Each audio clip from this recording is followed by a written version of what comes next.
Hello বন্ধুরা, আমি প্রদীপ্ত। সকলকে স্বাগত জানাই আমার চ্যানেলে। শুরু করা যাক। What is ESIC? ইএসআইসি কি? Employees state insurance corporation or ESIC is a statutory corporate body set up under the ESI Act 1948, which is responsible for the administration of ESI scheme. Statutory অর্থাৎ বিধিবদ্ধ, responsible অর্থাৎ দায়ী, administration অর্থাৎ প্রশাসনিক, ESI scheme অর্থাৎ ESI প্রকল্প।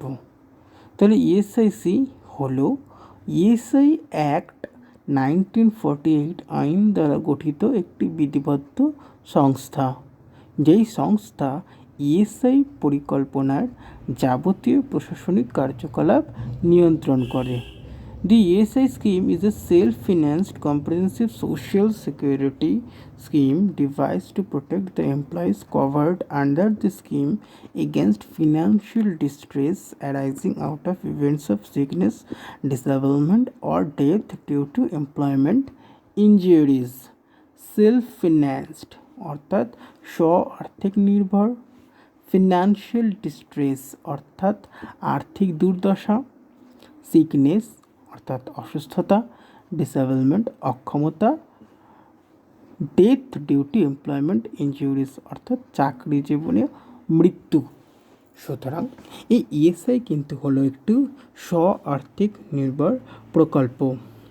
এই প্রকল্প কী করে না, কর্মচারীদের আর্থিক দুর্দশার সময় নিরাপত্তা প্রদান করে। কখন না, এই কর্মচারীদের চাকরি জীবনে যাবতীয় অসুস্থতা, অক্ষমতা বা মৃত্যুর জন্য কিন্তু কর্মচারীদের আর্থিক সহায়তা দিয়ে থাকে এই ESI. Applicability of the ESI scheme. Applicability অর্থাৎ প্রযোজ্যতা। তাহলে এই ইএসআই প্রকল্পর প্রযোজ্যতা কী? The ESI scheme is applicable to all factories and other establishments as defined in the Act with 10 or more persons employed in such establishment and the beneficiary's monthly wage does not exceed rupees 21,000 are covered under the scheme. Factories অর্থাৎ কারখানা, establishments অর্থাৎ সংস্থা, beneficiaries অর্থাৎ সুবিধাভোগী, monthly wedge অর্থাৎ মাসিক বেতন, exceed অর্থাৎ অতিক্রম করা। সুতরাং এই প্রকল্প কিন্তু তাদের জন্যই প্রযোজ্য বা সেই সব কারখানা বা সংস্থার জন্যই প্রযোজ্য যেই সব কারখানা বা সংস্থায় 10 জন বা তার বেশি কর্মচারী কাজ করে।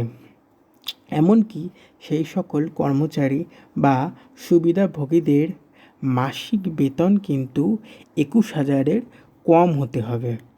21,000-এর বেশি হলে কিন্তু এই প্রকল্পের আওতায় তারা আসবে না।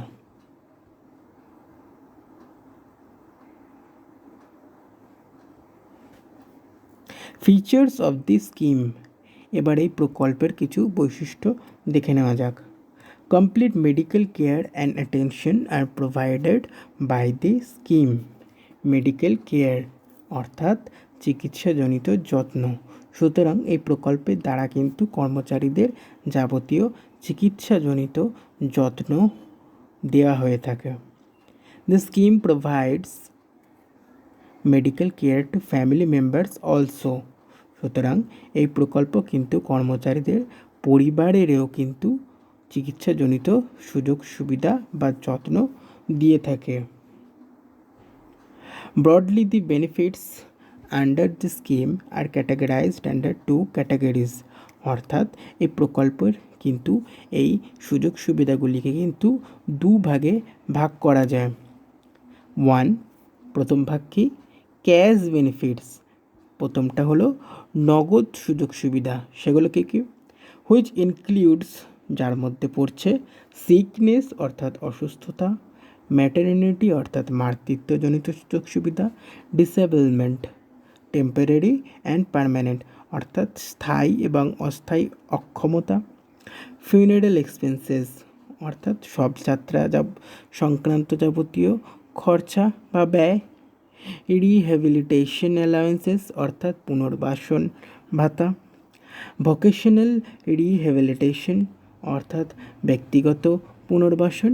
অ্যান্ড মেডিকেল বোনাস অর্থাৎ চিকিৎসাজনিত কিছু উপরি আয়, এগুলো কিন্তু নগদ সুযোগ সুবিধার অংশ। 2. নন ক্যাশ বেনিফিটস। এবার দেখে নেওয়া যাক আর কি পাওয়া যায় না, নন ক্যাশ বেনিফিটস অর্থাৎ অনগদি কিছু সুযোগ সুবিধা পাওয়া যায়। সেগুলো কি কি? থ্রু মেডিকেল কেয়ার অর্থাৎ চিকিৎসাজনিত যত্নের দ্বারা কিন্তু এই অনগদি সুযোগ সুবিধাগুলি পাওয়া যায়।